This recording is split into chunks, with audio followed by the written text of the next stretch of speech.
ഇങ്ങനെ ഇരിക്കുന്നില്ല.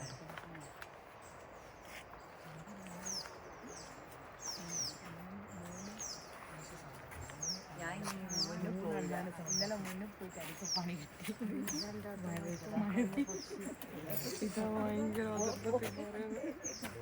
നീ കാട്ടിലാന്നുള്ള ഇവർക്ക് അറിയില്ലല്ലോ.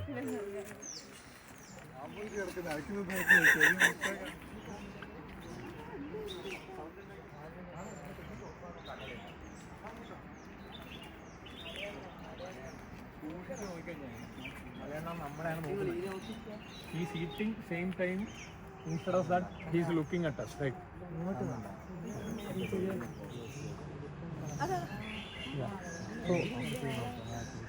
ഇനി അതിലോട്ട് നോക്കണ്ട, അതിന്റെ മൂക്കല്ല കാണുക.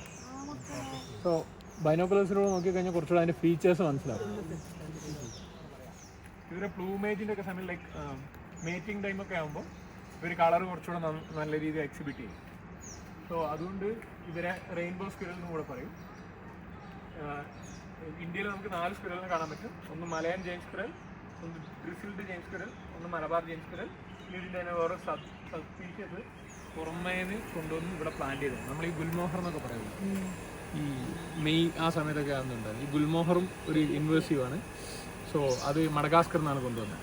സോ ഈ പ്ലാന്റിൻ്റെ പ്രത്യേകത എന്താണെന്ന് വെച്ച് കഴിഞ്ഞാൽ ഇതിനൊരു പോയിസൺ എഫക്റ്റ് ഉണ്ട്. സോറി. സോ ഇതിപ്പോൾ ഞാൻ പൊട്ടിച്ച് നോക്കിയപ്പോൾ ഇത് ഇവിടെ ഒരു സംഗതി കാണാം, റൈറ്റ്? സോ അതൊരു insect.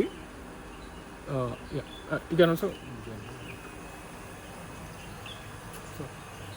So this is a plant is called Spartoria species. It's not native to India. So it's brought by Britishers from Nigeria.